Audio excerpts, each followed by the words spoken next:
Dreamscape presents If Only for One Night by Victoria Christopher Murray and Reshonda Tate Billingsley, narrated by Mia Ellis. Chapter 1. Angelique Mason. I snapped the band of my thong onto my waist, then shimmied until everything was in place.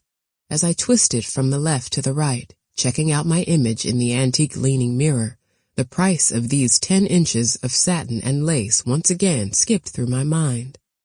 $228, I whispered, but then I shook my head and tossed that thought aside. Really, it just didn't matter.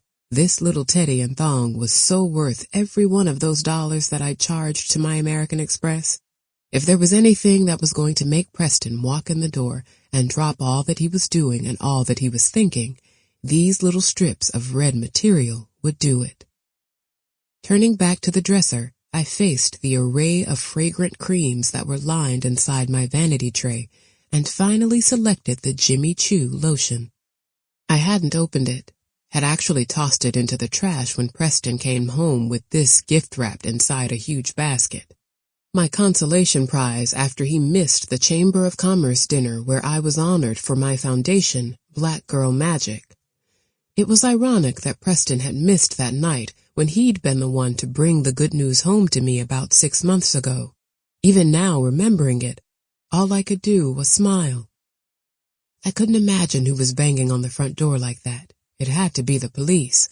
Rushing from the kitchen, I peeked through the side window and frowned. "Preston?"